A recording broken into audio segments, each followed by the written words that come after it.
Good morning, everyone. I hope all of you are well. Today we will discuss about the class 7 civics first chapter, the constitution and the preamble.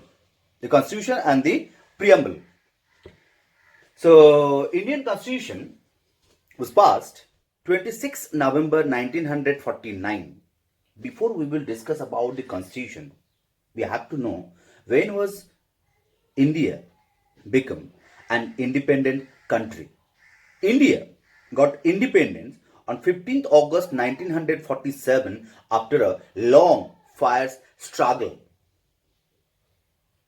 And the British government transferred the political power to the Indians, and whose primary task or objective now to frame a constitution for a free India. A constitution for a free India. Next is, now we will discuss one by one the main points. As you can see, I have written here the main points. First is, define the constitution. What do you mean by constitution? Well, the constitution is a comprehensive document that containing the fundamental rules and regulations, and according to which a country is organized and governed. A country is organized and governed, and to which these rules and regulations define and clearly mention the organization, the powers, and the functions of the government, as well as the rights and the duties of the citizens or the people. Next we will go to the next point, that is role of a constituent assembly. The Constitution of India was framed by the Constituent Assembly. What was Constituent Assembly?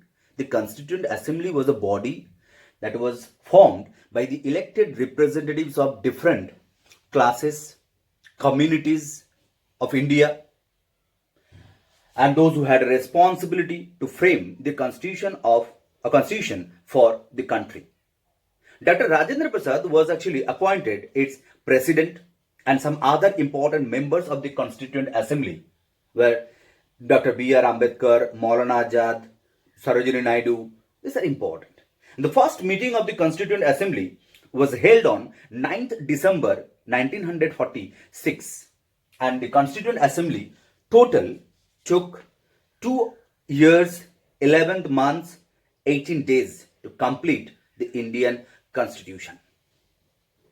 And finally, Indian Constitution was passed 26 November 1949, and the Constitution came into force on 26 January 1950, and this day is celebrated as Republic Day, and India embarked on a new journey as a sovereign, democratic republic country. Next, we will discuss about the preamble. What? Preamble. The preamble is an introduction to the Indian Constitution. Preamble is an introduction to the Indian Constitution, and it helps us to understand the vision and the aspirations of the framers of the Indian Constitution. And the preamble tells us about the source of the Indian Constitution, the nature of the states, as well as the main objectives. Next is the source of the Indian Constitution. Source of the Indian Constitution.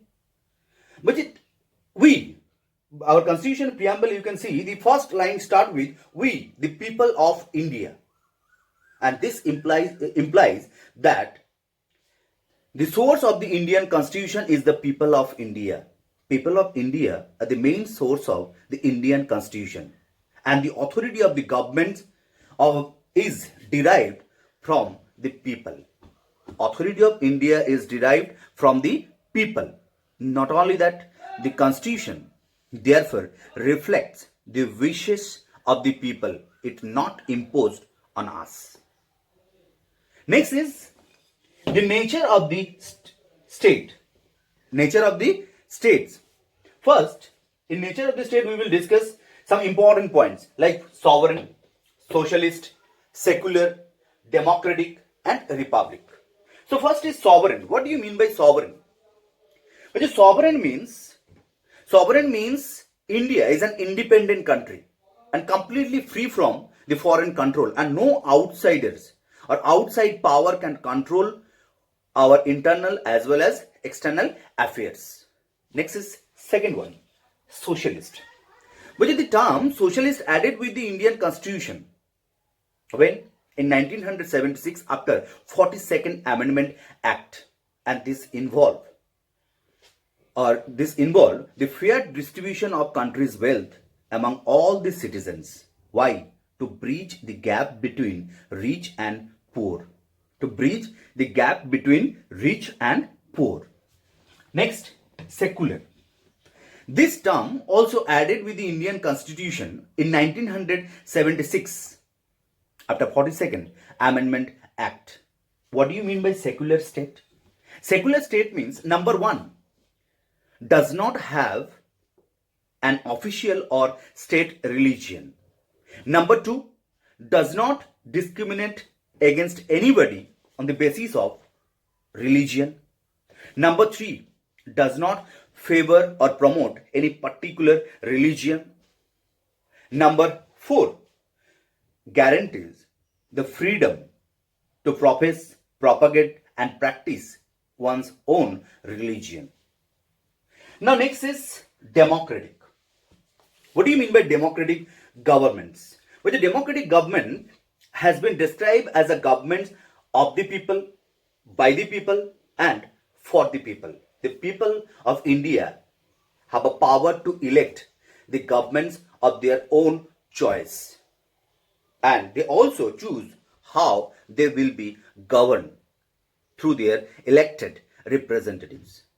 Next point is republic. Republic means the head of our country is elected. He is not a monarch or a dictator. So our elected head is a president, and his normal term is 5 years. After 5 years, a new president is elected. So the post is not a hereditary. Okay. So next we will go to the other objectives of the Constitution. Other objectives of the Indian Constitution. Here we will discuss about the four important principles like liberty, justice, equality, and fraternity. Equality and fraternity. First we will discuss liberty. Liberty means every Indian citizen shall enjoy the certain fundamental rights such as freedom of speech, freedom of expression, as well as freedom to follow any religion according to their choice. Next is number two, justice. Number two is justice. All citizens are equal in the eyes of law, and justice shall not be denied to anybody based on birth, caste, creed, religion, etc. So next is number three. Number three is equality. So all citizens are equal before law and will be protected equally by the law of land, and equality will not be denied based on the caste, creed, religion, gender, etc. The people will not discriminate basis on. Next, we will discuss about the fraternity. Democracy can work only if there is a spirit of brotherhood and oneness among all the people of different section in the society. And this is aimed at removing social barriers between the Indians belonging to different communities. And we may belong to a diverse social group, but we are first of all and the foremost Indians. And if this feeling of oneness emerged, and then only we can promote it and firmly establish these feelings of oneness, commonness, then many social evils like untouchability, communalism can be removed from our society, and the harmony will prevail, and the country can progress towards its goal of securing the justice, liberty, equality for all the citizens. I hope all of you understood, the students. For further informations and updates, subscribe this channel, student.